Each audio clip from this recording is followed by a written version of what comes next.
Hello everyone, and welcome to this Ostomy Knowledge Nest webinar on sexuality and intimacy, the last of this series on working with stoma patients to address their needs. In a moment, we'll join a conversation led by Anna Boyles, who's the lead clinical nurse specialist in stoma care at King's College Hospital NHS Foundation Trust. Anna will be speaking with Keith and another Anna, two people who have a stoma. This conversation should help stoma care nurses to understand the possible physical impacts of gastrointestinal disease and abdominal surgery on sexual health. It'll help to open up conversations on intimate and emotionally challenging topics in a safe, confident, and honest manner.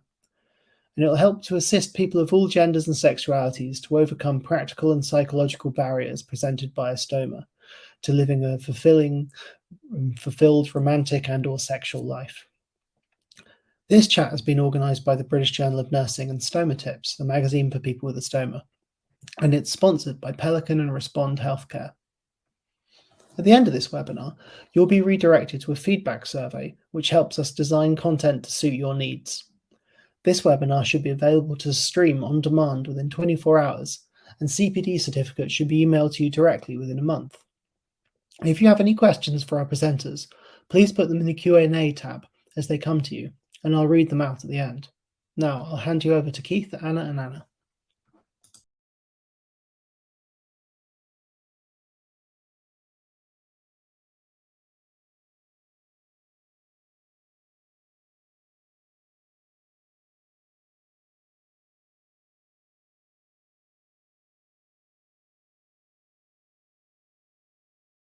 Hello there, I'm Anna. I'm one of the stoma care nurses at King's. I'm really here just to give some context to the conversation and relate to what our kind guests will be guiding us through later on. I've got some slides that I hope will just help us get our bearings a little bit. We can divide sexual dysfunction into these broad categories. Physical problems come from two sources: impact from the disease, but also impact from the surgery that then treats the disease. Diseases and disorders that require surgical treatment include the usual suspects here. Leaving aside how you feel about having any of these, from a purely physical perspective, they all present different problems. Cancer can take up space, causing structural changes, pain, discharge. Tumour invasion into the surrounding structures changes how they function, and their supply from blood and nerves can be disrupted. Low tumours can cause pain, tenesmus, and urgency. IBDs cause a range of problems: pain, cramps, urgency, inflammation, bleeding, perianal disease, labial disease, fistulae, abscesses, frequency, and incontinence. And trauma can literally change the lay of the land, leaving nothing where it was. And I want to include birth injuries here too. Diverticular disease causes pain and abscess formation, fistulae formation between the bowel and bladder in men, and the bowel and vagina in women, and the infections and pain that they can bring along. And chronic pelvic conditions such as endometriosis, interstitial cystitis, chronic prostatitis, and bladder pain syndrome can all bring pain and therefore painful sex with them. But these things rarely happen in isolation, and the person with primary disease may already be living with any of these, and that already can have an impact on their sexual function. Neither puberty or menopause are disease states, they just feel like it at the time. A common thread running through these conditions is the compromise to blood and nerve supply that comes with them, that adding an operation to will then just compound. And living with a chronic condition brings burdens of its own, things like fatigue, movement and mobility problems, symptoms like pain, shortness of breath, nausea, dehydration, and appetite issues. And then there's the treatment for these. So the boundaries where condition stops and treatment starts can be really fuzzy. But the subject of treatment raises important considerations. One of the mainstays of treatment is medication, from the chemo and radiotherapy that treats cancer to the immunosuppression that treats UC and Crohn's, but also the other drugs that people take for treatment of other conditions and pleasure. Surgery has a direct impact on sexual function. Practically, there's a lot going on in a small space, with bladder, bowel, and reproductive organs all packed together and intertwined. Nerve supply comes from the autonomic nervous system, whose primary function is homeostasis, so circulation, respiration, digestion, fluid balance, and sexual response. And the autonomic nervous system is divided into two parts: the sympathetic, which prepares for fight and flight, and the parasympathetic that restores calm, so rest and digest or breathe and feed. Damage to the nerve supply can be direct or indirect through injuries, thermal injuries, stretching, inflammation, or ischemia. And they're most common when operating on the bowel, in the sigmoid, colon, and the rectum, where space and access can be really tricky. The nerves that control function arise from the lumbar and sacral nerve roots, and whilst the origins are the same in men and women, the types of dysfunction they experience are obviously different. There are 4 places where damage is more likely to occur, and I've shown them here. Hopefully you don't need a magnifying glass to see that slide, but I've shown it here next to a pelvis just to help you get around a little bit. Looking to the types of problems people experience, we're turning first to the women and letting them come first for a change. Any injury along the pathway leads to the problems that we see here. The autonomic nerves control blood flow and the hormone levels, which are responsible for sensation and muscle contraction during orgasm. Surgery can literally alter the anatomy as well, with things like low anterior resections, APs, ELAPs, sometimes meaning the removal of the posterior vaginal wall because of disease involvement or radiotherapy damage. And that means that the vaginal dimensions are reduced. Removal of the structures behind the vagina can cause it to tilt backwards, and that makes sensation for women very different. And fertility can be affected by scarring to the ovaries and fallopian tubes during surgery as a result of disease and as a result of treatment. Turning to the fellas, same nerve roots, but different areas of damage give rise or not to different sorts of problems. This damage can happen through dissection, from excessive traction on the rectum, or as a result of pressure from inflammation, especially as men's pelvises are that bit narrower.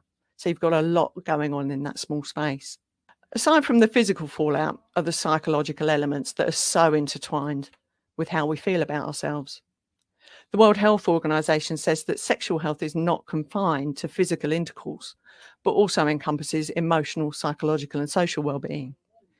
Any change with how we view ourselves will challenge these aspects of our health and well-being.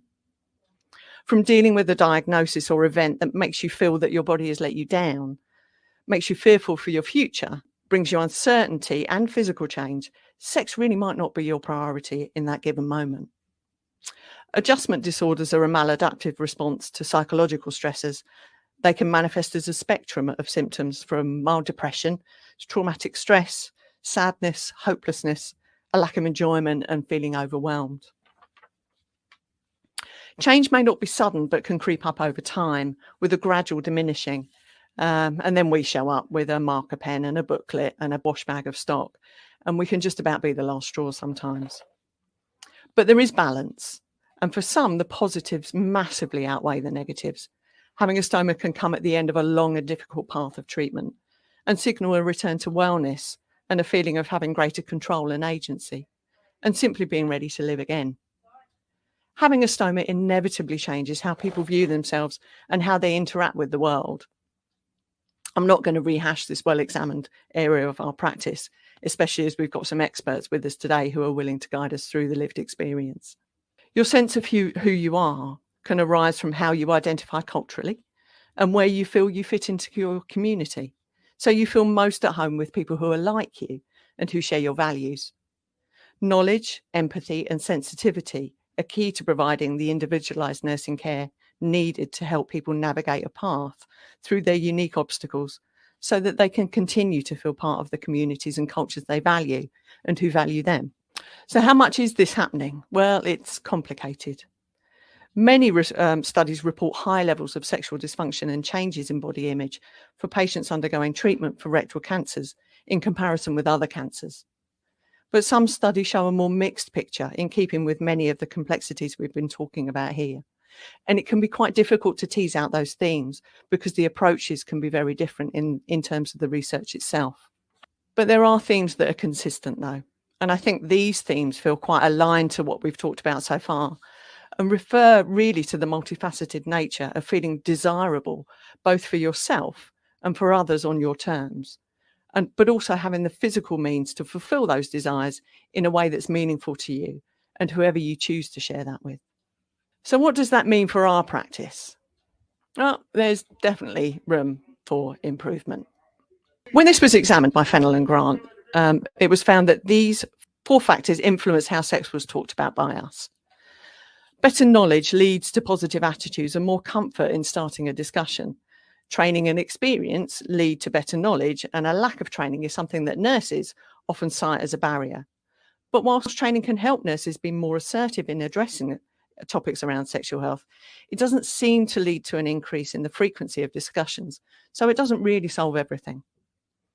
Attitudes and beliefs that patients will be offended or embarrassed, that it's a difficult issue to address, that there's no need with older patients or certain groups of patients, that there's a lack of privacy or of time, that patients don't expect nurses to talk about this kind of thing, that it's an invasion of everybody's privacy, and that there are more important tasks that we should be focusing on. A lack of comfort can mean a lack of comfort altogether, or just feeling more comfortable around certain groups. And the perceived barriers that it's not our responsibility or within our scope of practice. So who then should have the discussion? There's a lack of policies really around the role of nurses. I drew a blank when I looked to the RCN and the NMC about this, and that there's no organisation or organisational or management support that allows us time to have these sorts of conversations. This lack of support can lead to role confusion and a loss of comfort around these topics. Nurses can believe that it's not an essential part of the nursing assessment or an important nursing discussion, and that there's a lack of time or privacy to have a complex and sensitive discussion, and that we might simply be opening a can of worms that we can't then close again.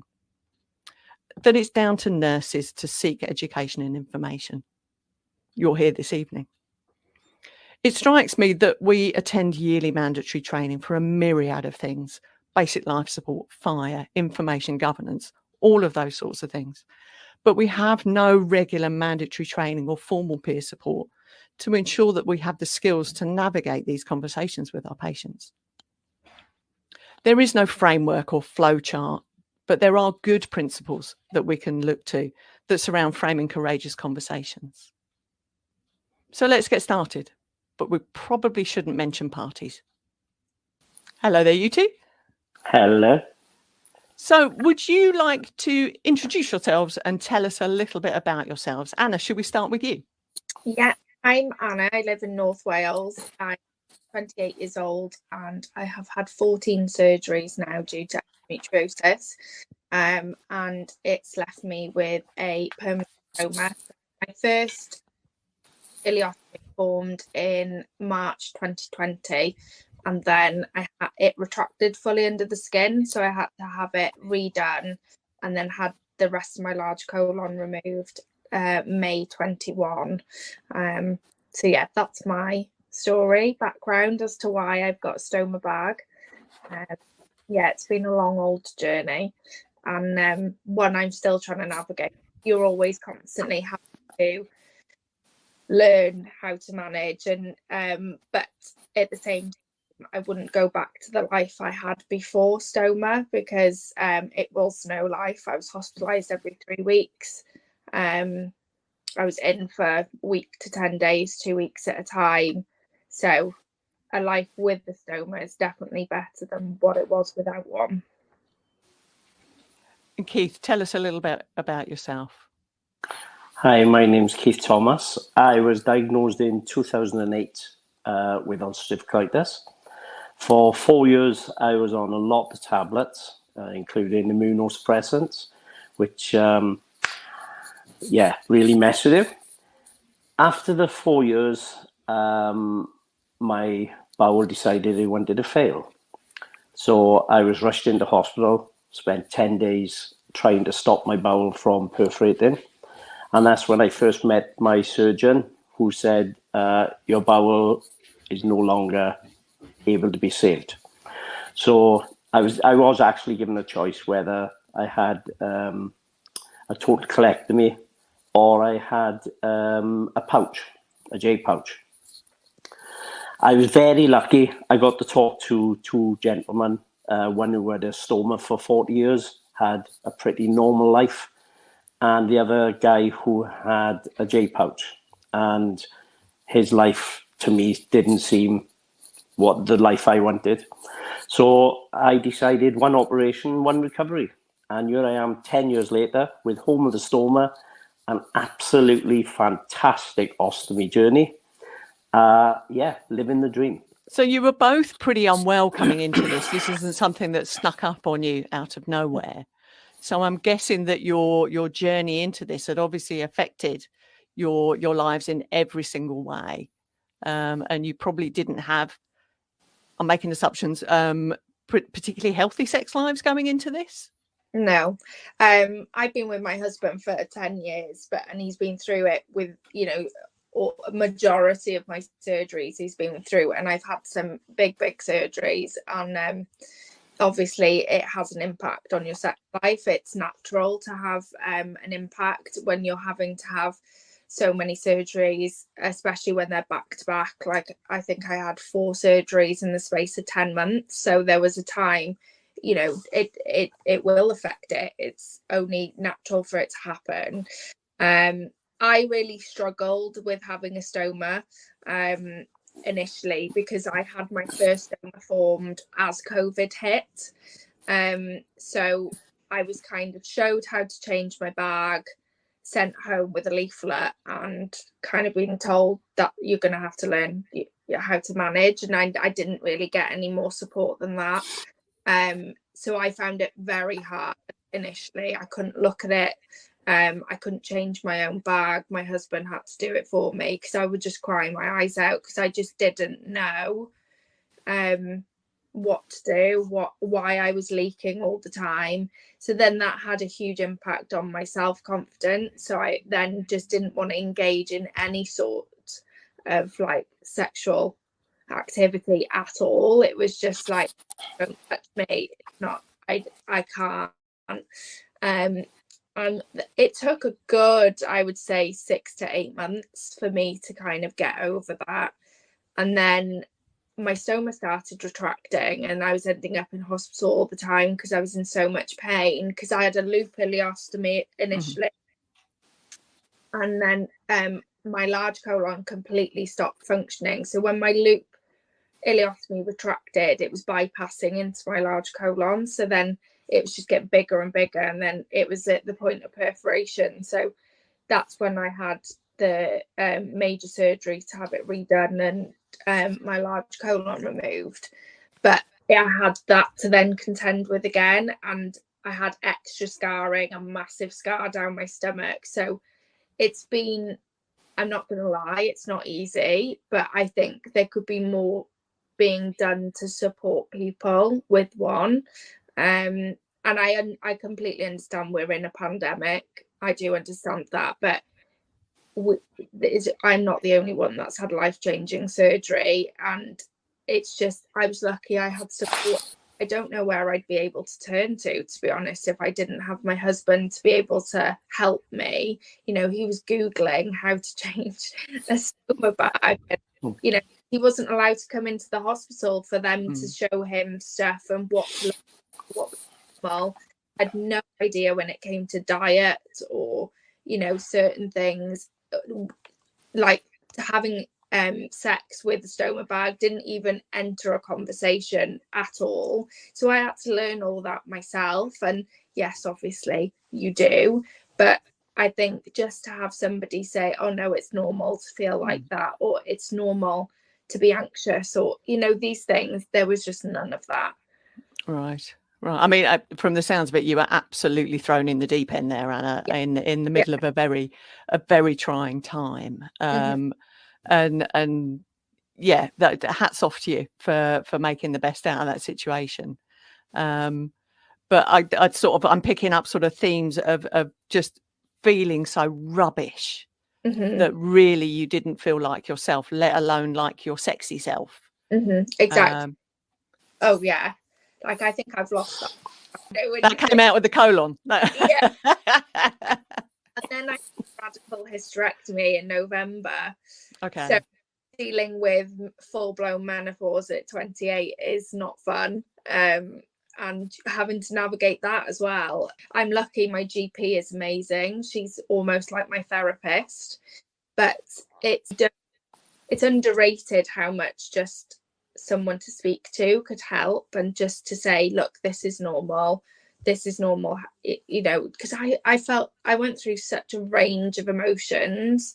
I was so angry, and then I was just sad, like this was my life. And then part of me was happy because I wasn't in the pain I was in before, but then I had all these other issues to contend with, because no one told me like how to deal with a diet, you know, how you would feel in yourself, like confidence wise. And for someone to say, oh, it's not going to change you, it does change you, because it's such a it's I don't think you're not human if it doesn't change you. You know, you have to accept it. But it's getting to that acceptance, and now like I'm completely grateful for that, because it saved my life at a time where it could have gone horribly wrong. And we're so lucky to be able to have such a, you know, I find it fascinating that we can do it, but again, it doesn't come without its issues. So I think, yeah, that has a big part to play. We'll catch up with Keith, but there are some things that I'm going to come back to, if that's okay, Anna. Yeah. So Keith, tell us the same sort of thing about you. My journey has been totally the other way.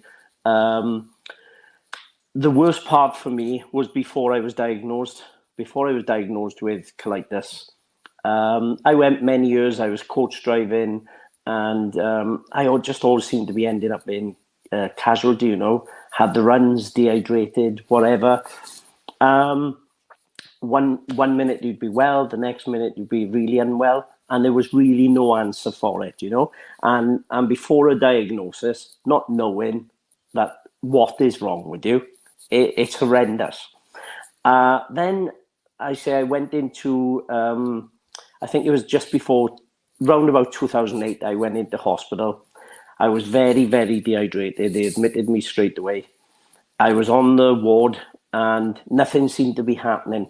And then all of a sudden, I said to the nurse who was in charge, I said, could I have a bedpan? I said, I just want to show you what's happening when I go to the toilet. And I came back and showed her this bedpan, and just alarm bells went off. By the next morning, I'd had my first colonoscopy. And then, luckily, straight away, I was diagnosed with ulcerative colitis. Once you get a diagnosis, fantastic. But the next 4 years, I kept the job, just about. I would get up some mornings and I would leave for work at 7 o'clock. I'd get to the top of the road. I'd soil myself. I'd come back, I'd have a shower. And then it was a case of, right, well, do you go to work or do you just ring in sick? I just rang in sick. Many, many times I rang in sick. I had the worst employment record for those 4 years ever. But I had fantastic employers. They stood by me. They gave me my own toilet in the factory I was working in. They really looked after me. And I was there until my stoma surgery in 2012, 4 years later.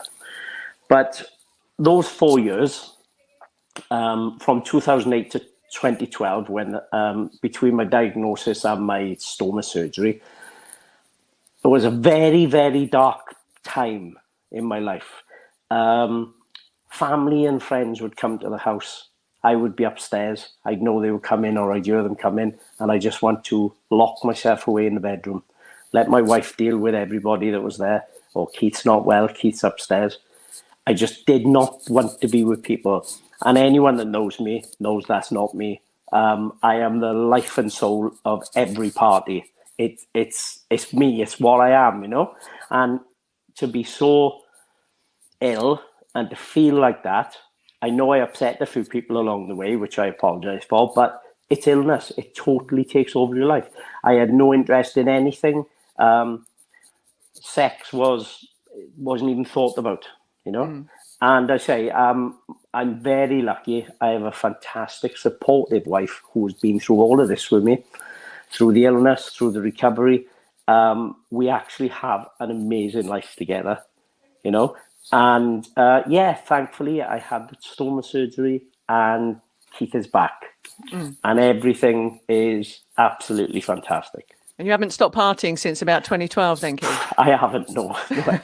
every day's a party. So for both of you, you went into this after a period of real ill health. Was your sex life at the top of your list of concerns when you were thinking about having operations? They did tell me that if they nicked something, then I might be was it rectal dysfunction or something. Yeah. But at the end of the day, I just wanted the operation, and I wanted to be well. You know, there's other ways around things. You know, but where there's a will, there's a way, as they say. Yeah. But I never really worried about it. I had to Okay. have the operation to save my life, and that was the most important thing. And I'm thinking of you, Anna, particularly with endometriosis, and it's around sort of sex and reproduction and having children and all those sorts of things. And then to add in the possibility of having a stoma on top of that burden, was that something that was really worrying for you going into an operation? It's been hard. I had my daughter. I was lucky that I met my husband young, so we started trying for a baby when I was 20. So I had Grace when I was 22. So it still took me 2 years. But we were 2 weeks away from starting IVF when I caught naturally with her. So I count my blessings with her. But for people who believe pregnancy is going to cure endometriosis, it's definitely not true, because mine's got typically worse pregnancy. So sex has always been an issue, especially because I've got rectovaginal endometriosis. So where the rectum and the vagina is stuck together, it makes it incredibly painful, and you're in pain after as well.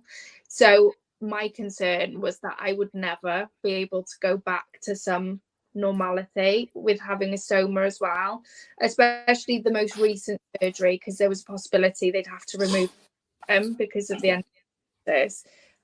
Thankfully they didn't have to, but it's definitely a concern of mine, because obviously no one wants to have to stop themselves from doing stuff with their partner, and because I'm lucky I've got a partner who understands, but a lot of people see it as that's what the relationship is when it's not. But I've just got to be prepared and aware, and like my husband knows that himself. I have to take painkillers before. I'm not saying it's not romantic, because it's not, having to prep yourself to have sex, but it's definitely easier now that I've had my hysterectomy and I've had my big stoma surgery. There's not so many issues. But the other thing that I probably find still like a hard thing to get over is the noises your stoma makes. Because some really kind of, get in your head sometimes. But that's just in general with a stoma. I think, I could be with a client and my stoma starts making a noise and you cannot control it. And I think that's hard to navigate. I would probably say that is one of the hardest things. If you hadn't been married, the pair of you, do you think it would be different? Obviously, you have really supportive spouses, but if you were trying to get out and date somebody or meet somebody or start a new sexual relationship, do you think it would have been more difficult? Do you think your stoma would have held you back in some way? I think it would. No. No. You go first. It would have held me back, definitely, because it held me back with my own husband.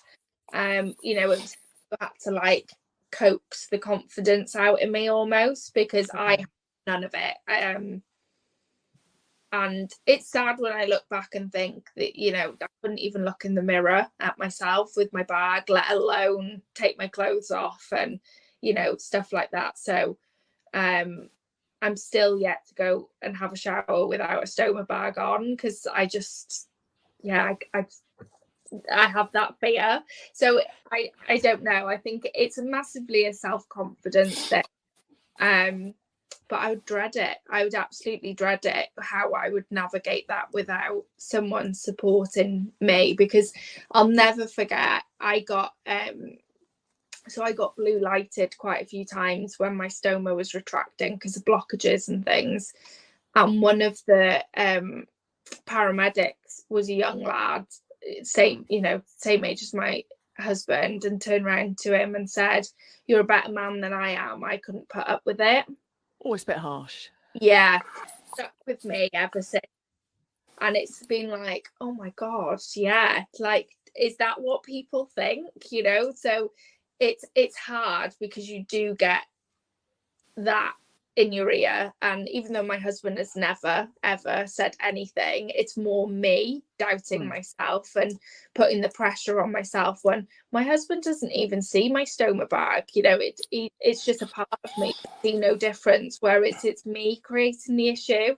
And I think that's more me trying to deal with it mentally, because it's accepting that. And it's taken me a long time, and I wouldn't say I'm fully there now, because I'm only nearly 2 years in. Yeah, I think the issue's definitely with my head, but then when people make comments like that, you kind of feel, oh, is that what people think? Or it's hard. I think it's always interests me, the snippets of conversations that patients that I look after remember compared to what I remember saying. Yeah. If you see what I mean. So yeah, that could have just been an off the cuff comment, but it's those small things that I think really dig into your head sometimes and really do stay with you. And I think when you're already feeling vulnerable, they find a little place and they sit in a dark corner and sort of fester away. Yeah, he probably didn't, he probably didn't mean any harm by it. He's just said, say that Scott's being a great person, and a great support system. But I think anything when you're already feeling like you self-loathe and your self-confidence is really low, it'll just chip away at you. And I think it's things like that. Like, I had a doctor say if I was a horse, they'd have put me down by now. And, like stuff like that. And even though like he was saying it as a joke, it sticks with you. So especially when I'm not the most confident person anyway. So I think anything like that will chip away at you. Yeah. And what about you, Keith? Obviously these are not issues for you. You're just not at all. I've been very lucky. I am quite a confident person. I always have been before my illness, and now I'm very open about my ostomy and my surgery. Everybody I work with, I work as a bus driver, so I work in quite a big company with a lot of people. Everybody knows about my stoma. People ask me questions about it. I've discovered there have been other people I've worked with who have stomas who just kept quiet about it until they knew about me, and then they opened up about it. And this is not just where I work in Swansea. It's at first companies across the country. They've seen me on my social media talking about my ostomy. Lots have contacted me and said, I've got the same, and thank you for opening up about it.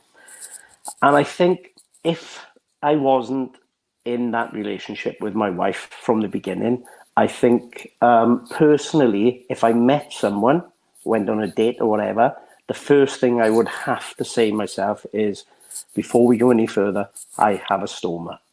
If you don't know what a stoma is, I'll explain to you, or you can have a look what it is. But I can't really see the point of forming a relationship with someone and then out of the blue, it gets to the stage where you turn around and say, oh, by the way, I've got a stoma. And then you're testing each other then, aren't you? Is this person going to run a mile? Are they going to stay? I think it's just like a job, when I went for my job as a bus driver, I already had my ostomy. And the first thing I said was, I've got a stoma.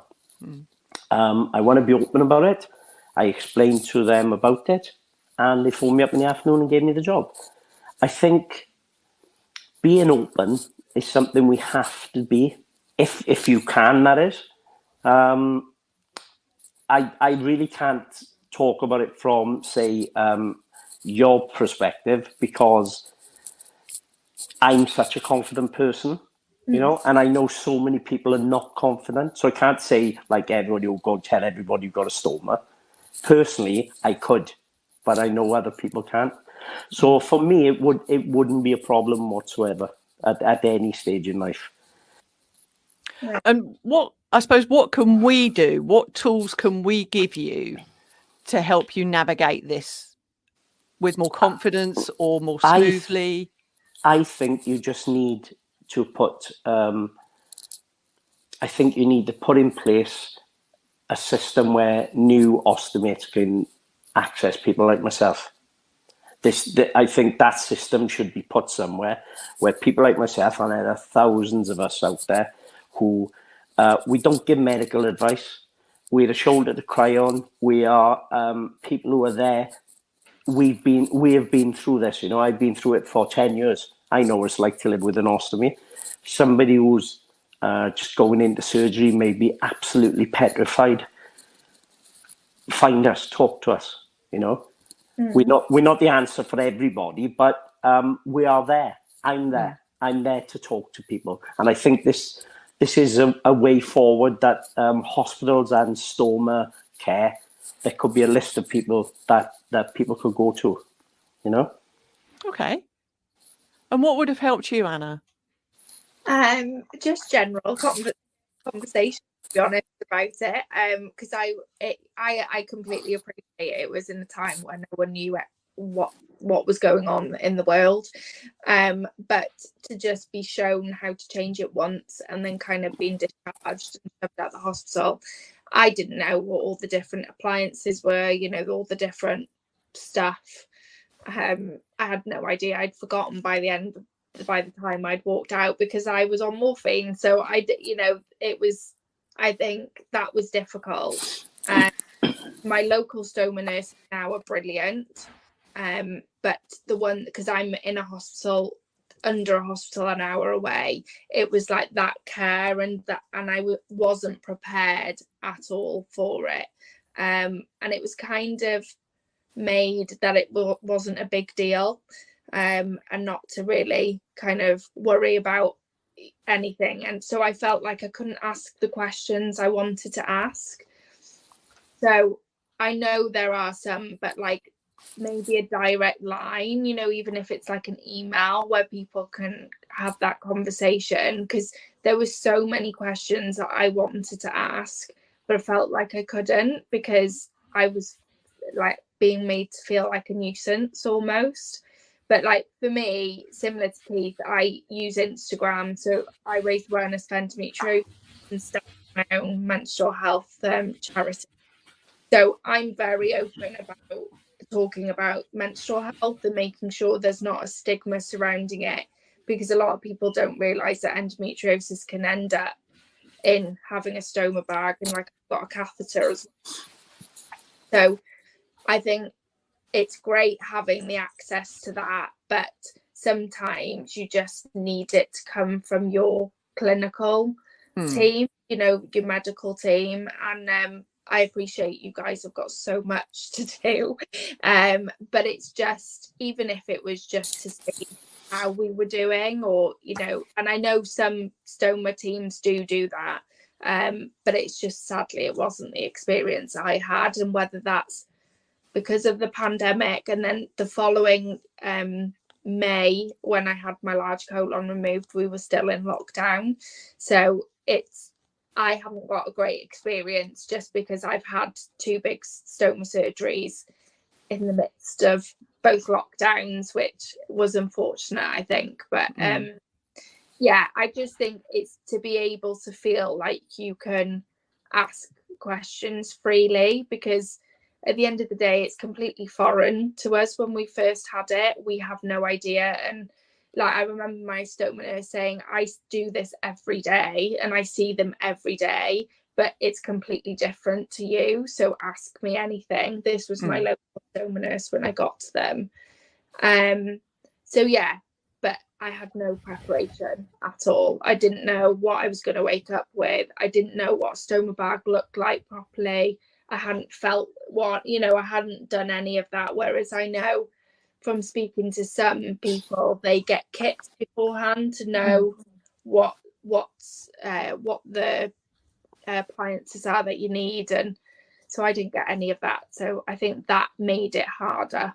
Yeah, you're starting from behind the start line in many senses. Yeah. But I think probably something that we're quite conscious of as professionals is when we give information, that we don't necessarily want to bombard you with a ton of stuff that's either going to fall out of an ear or is just simply not useful to you at that time. Yeah. But I hear what you're saying about almost leaving the door open a little bit, so that when it does become a priority, so when you've had a go and things aren't working as they should, and nothing's really where you left it, that there is that relationship that you have to say, I tried this the other night and this is what happened.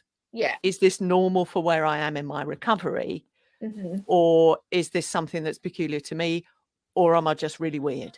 So I do have that direct line now, and I'm thankful for that. But for speaking to other people, not everyone has that. And a lot of people are left to their own devices, which can be incredibly isolating. And then you're left to trying to find out the information yourself, which can be complete minefield sometimes. Like I had real issues with my retracted stoma with leaking. So I was constantly having to try different bags, different seals, and waking up every morning and it leaked everywhere. And there's nothing more lonely than having that and feeling like you don't know what to do.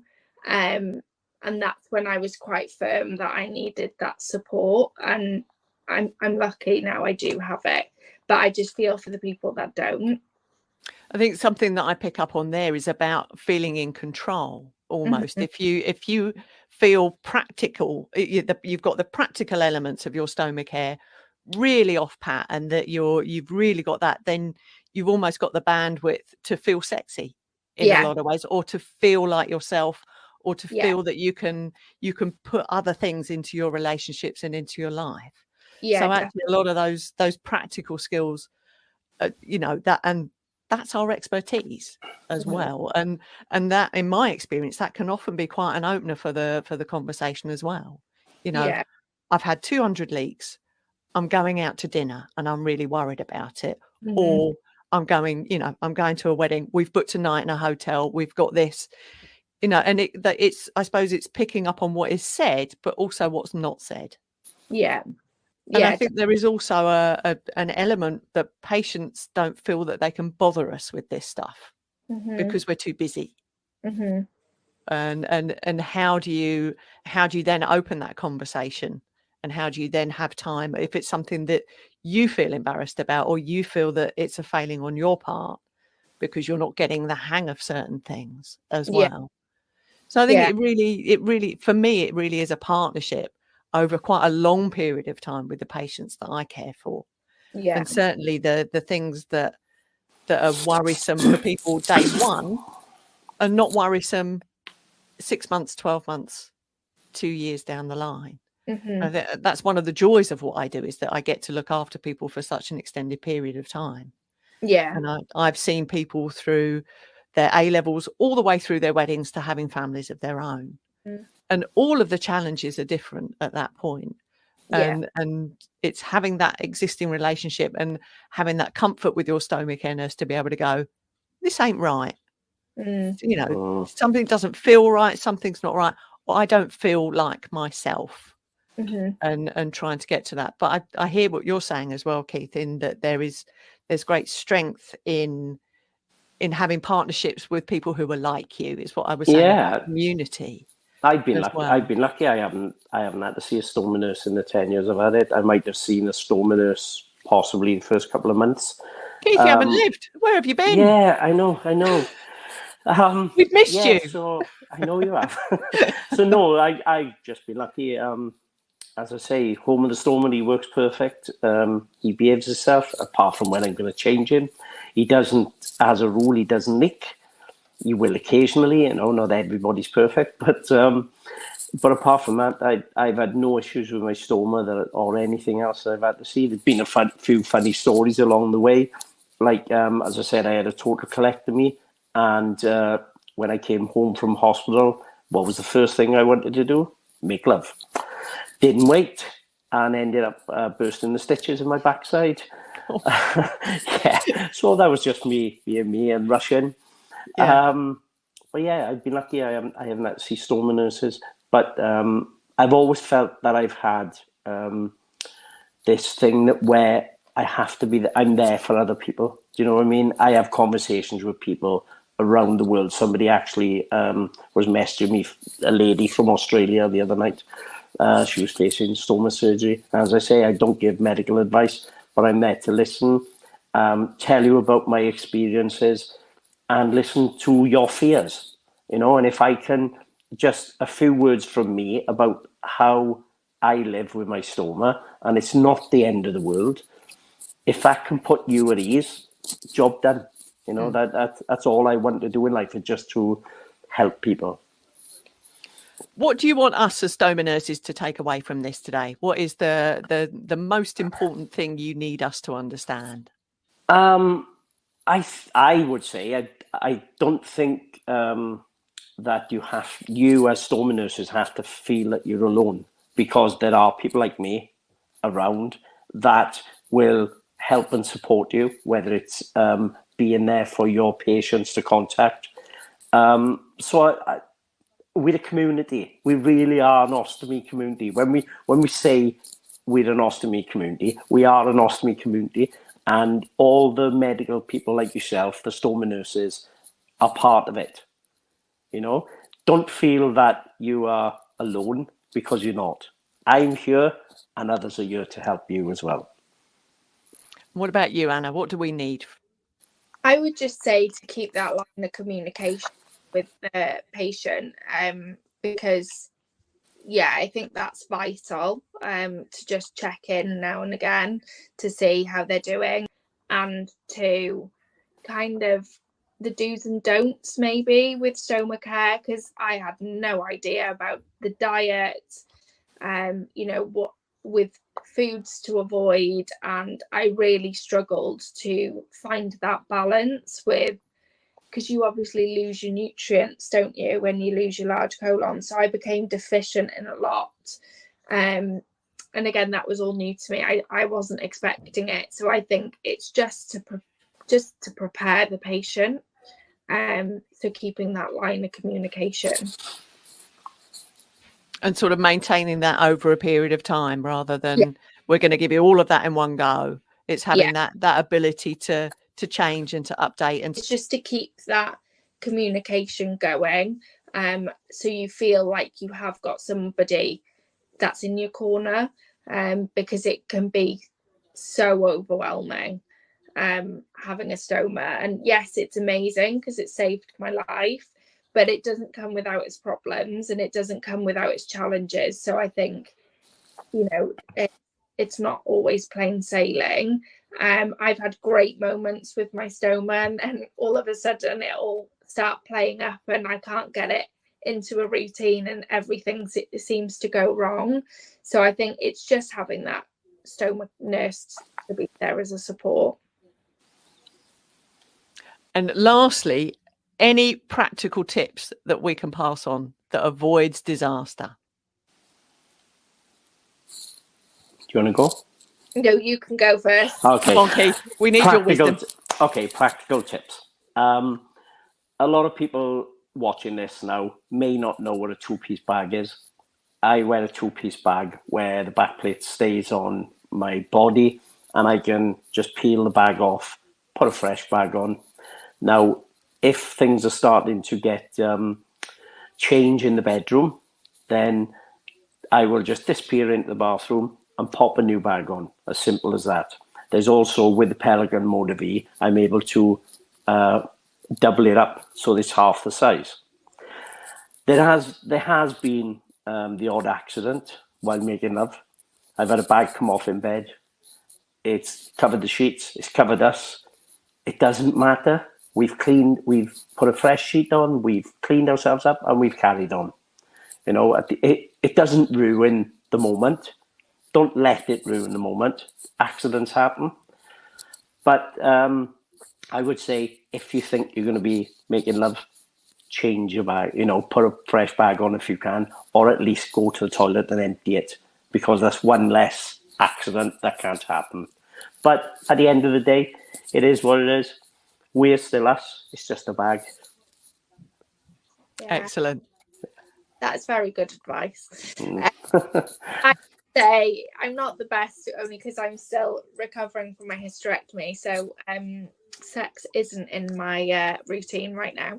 And but I would say it's just to be open with your partner, and to have that conversation if you're feeling self-conscious. Regards to the bag, I would definitely, like he said, empty it or change it, fold it up. I also take loperamide before I go to bed, because I have very, very high output, and I find that helps not make it so aggressive. And yeah, I just do everything you can to make yourself feel comfortable, but also don't feel like you're forced, because no one wants to go into anything. So if it's not the right time for you, you don't have to do it, and don't feel like you have to do it. It all takes time. You will accept it. You won't, you know, it'll become part of you, and you won't see it as this like little alien on your stomach like I did. But yeah, I would just say things like that. Also, if you are planning on having sex, I would say don't eat anything that is going to aggravate it. So don't eat things like curry, or go and eat loads of veg and fruit. Just keep to like bland, high carb, high fat, because that is less likely to cause too much noises. Because I did that once, and it put me off more than anything, because I was kind of shut, and you can't, because you can't stop your stoma from making noises. So thanks very much, Anna and Keith. I think we've got time for some questions now.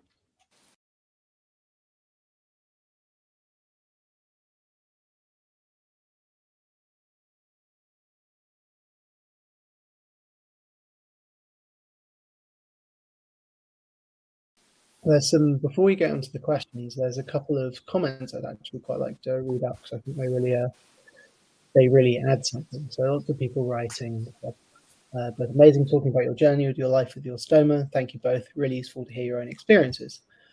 Natalie Baxter Evans wrote, "Hello Anna, it's incredible how similar our stories are. I was 29 when I had my stoma formation. I can relate to so very much of the way you felt, even down to having my wife deal with my stoma post-op because I couldn't look at it. The only difference, I wasn't poorly prior to my surgery, so I felt very bitter about it not making my life better. I also think because I was in a same-sex marriage, no one has the conversation about the risk of not being able to conceive. I think sadly it was given that that wouldn't be important for us, and sadly, because of the damage caused, it's not an option. I just wanted to say you're not alone in how you felt or your experiences." So there's that comment there, Natalie, I thought was really valuable, and it opened up a couple of questions which I thought I could begin with. So the first one there is that I guess this one at Anna Boyle, who's spoken to more different people, but also Anna and Keith, if there's anyone you're in conversation with about same-sex relationships and the differences and similarities there. So the people you're in communication with, what sort of challenges does sort of extra challenges might people with same-sex attraction and relationships face, and where can they go to get support? I think there are, first and foremost, there are organisations for gay ostomates, and I think there is also plenty of information out there that people in same-sex relationships can access. I think there are very different challenges for some same-sex couples, particularly gay men, who have they can have very different attitudes towards body image and fitness and wellness. So having the body image effects of having a stoma can be very difficult for them.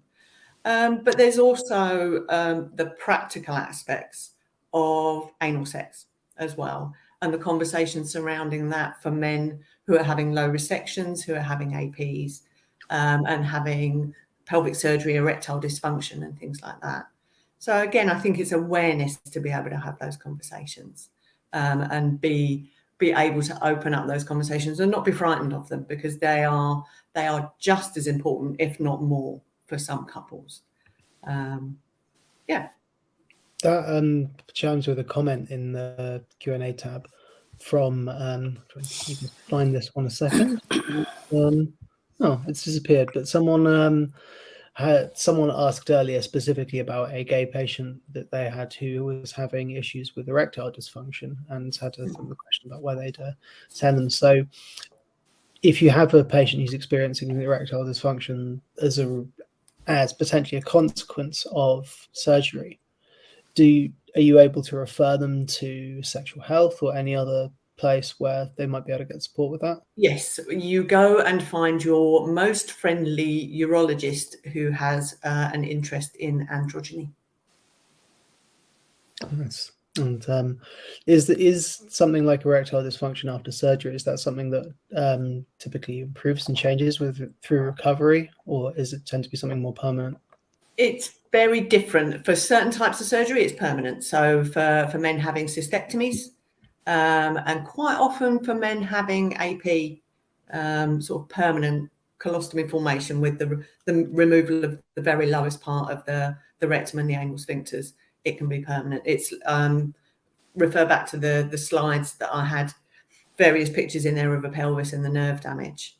So where the nerves are damaged can bring different problems, different types of problems, like retrograde ejaculation and erectile dysfunction. It tends to be in the early stages because the swelling in the pelvis just squishes everything together. So the blood and the nerve supply is very compromised. As that swelling settles down, you would hope that things would start to return to normal. If they don't, that it's more likely to be a permanent problem. Yeah, that's good to hear. Did anyone else want to comment at all on, I guess, sexuality and same-sex relationships? No, nothing for me. No, that's all right. It's not something I've been asked. Nobody's contacted me about it. Fair enough. So, Christina Slade asks, as an ostomer, I guess this is for Keith and Anna, as an ostomer, how would you have liked a stoma nurse to approach the subject of sex and intimacy? Do you want to go, Anna? It's a hard one because obviously I didn't get that. I had to use Dr. Google, sadly, and there's a lot on there that's difficult. But I think just to approach it with, like any other topic, we need to not make it a taboo subject. You know, I've lived with that ever since I've been diagnosed with endometriosis. It's a condition where, you know, you shouldn't be talking about your period. You shouldn't be talking about how it impacts your sex life. I think we need to kind of just squash that and make it just normal conversation to have. So yeah, just to have that open dialogue about sex. It's something everyone's going to worry about, but may not want to ask because they might feel embarrassed. So if as a medical professional they open that conversation, it's one less thing for them to then have to worry about. Yeah. As I said, I just think that the stoma nurses, they are in a position, they do talk about most things that, you know, if they ask something, they will try their best on that subject. I've not had a lot to do with stoma nurses, as I said in the video. Personally, for me, it was never an issue. I had a sex life before my surgery and I have a sex life like after it. So it's not something that I had to worry about. I was very lucky not to be in that position. But yeah, there are a lot of people with stomas who will talk about, you know, sex lives. So there is somebody there that you can actually talk to. Mm. Oh, thank you. So Julie Bell asks, Anna Stomach nurse Anna, when preoperative counselling your patients, once reviewing the clinical notes beforehand, do you then cancel your patient? Sorry, not cancel, counsel, very different. Do you counsel your patients using a loose pre-op stoma counselling framework to ensure you remember to cover all lifestyle issues? Or are you more flexible in your counselling, taking the lead from your patients? Also, do you have a private counselling room on your unit or in your hospital you can use to avoid interruptions? Okay, I'm going to try and take those one at a time. You might need to prompt me. Do you want me to go back? Yeah, because there's No, a it's fine. bit in depth and specific. There's a lot to it. Yeah. You might just need to prompt me if I forget to answer something. I think When in terms of counselling, yeah, reviewing notes, do you use a framework for counselling, or do you allow the patient to take the lead? I think it's very individual. I think probably I've been a stoma care nurse long enough to be able to remember all of the things that I need to talk about. But I think certainly when I was starting out, I would have found a framework or a checklist really useful. But I think there is also a place for taking the lead from the person that you're talking to. What we were talking about is people feeling ready to hear information. I think certainly in my early time as a stoma nurse, it was very much you're going to have this information whether you're ready for it or not. I've just got to get it out. And now I'm a bit more flexible about that, and I can take my time, and we can go back to certain things. We can cover a lot more stuff in depth that is important at that time. But just I think there has to be an awareness of all of the factors, but how the conversation develops is really individual to the patients that we talk to. But I think that is something that I've grown more confident with over the years that I've been a stoma nurse. I certainly wasn't like that when I was first starting out. And I think then you were asking about a counselling room. Yes, that's right. Is that right? We have a clinical area in our department. We're very lucky to have a dedicated clinical area. But I think like most stoma nurses, we are jostling for space in other places in the hospital.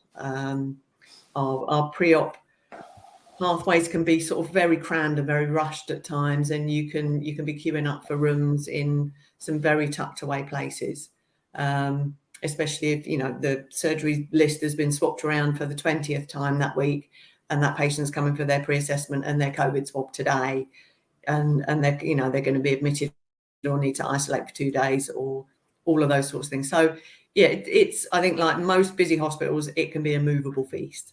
There is no ideal situation. Julie actually mentions at the end of her comment that she likes to hijack a counsellor's room, which has a nice zen atmosphere with scented diffusers, which helps relax patients and partners. We're all coming to work with you, Julie. That's it.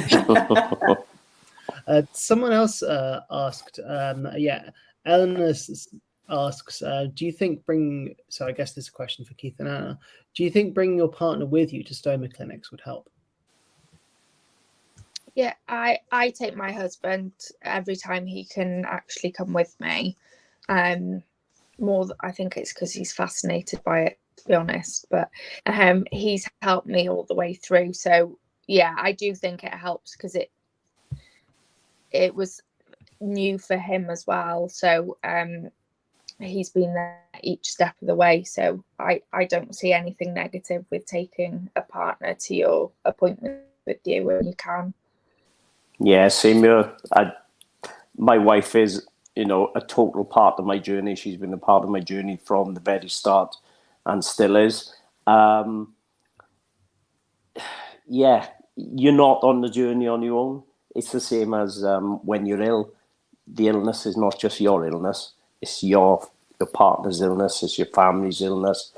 You may be the one that's ill, but everybody is going through it. It's not just stoma, surgery, or Crohn's or colitis. It's any illness. It's a journey for everyone. And I think if you have a partner, take them along. get them involved, because a lot of the time you won't be hearing what's being said to you anyway. And it's quite handy to have a partner there, because they will probably pick up on a lot of stuff that you didn't hear, you know, especially if you're a man. A lot is said, but it doesn't go in. Trust me. To be fair, well, Keith, so don't worry. Yeah. Yeah, that's great. Thanks very much. So, I have another question for you, Keith. You talked earlier about wanting to make love as soon as you got out of the operation. And Julie asked if you were given any advice by your surgeon or stoma nurse as to when you could start making love again. No, it was never talked about. We're talking about 10 years ago now. Things have changed so much in 10 years. There was no real social media when I had my stoma. The awareness now is just like, poof, you know, compared to 10 years ago. So I was told that I could have erectile dysfunction, which, to be honest, at the time, it meant nothing to me. I just wanted my stoma. I was so ill. I just wanted to be well. And boy, did that stoma work, because 10 years later, I can do anything. At the moment, I'm a 60-year-old man. I'm doing a skipping challenge. I've climbed mountains. I drive a bus for a living every day. I walk for charity. I couldn't have done any of these without my stoma.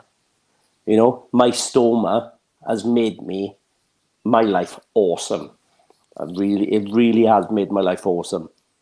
I think what you said earlier about social media, I can definitely see how someone like yourself using something like that is, because positive attitude's fairly infectious. Seeing and attraction is so much about confidence. Yeah, I get asked quite a lot, you know, what you've been through and why are you so positive? And I just tell people exactly the same thing. I have lost so many people to so many illnesses, and I'm still here. I've had stoma surgery, but I am still here living my best years, you know? And every day I will try to be as positive as I can every day.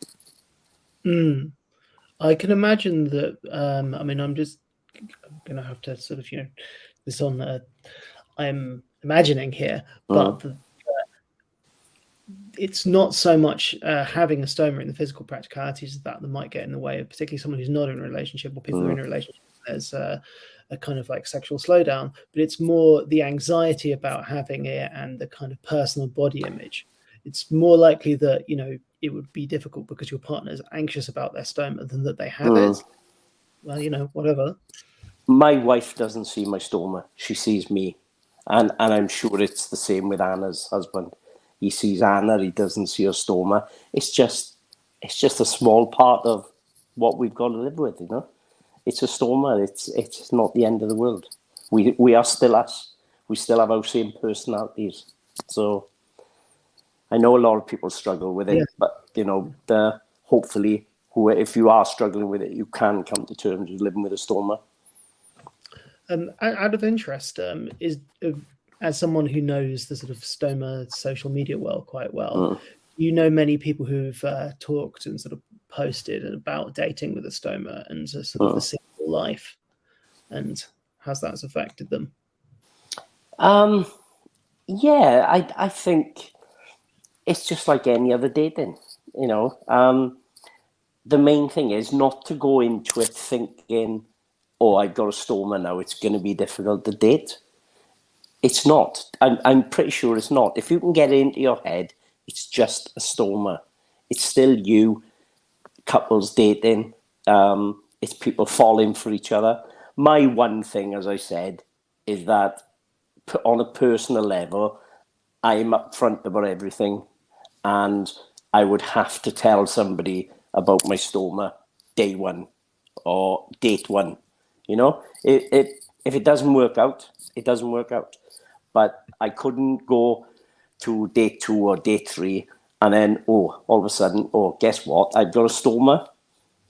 I think personally, on a personal level, I think it's easier to try and get that out of the way, you know?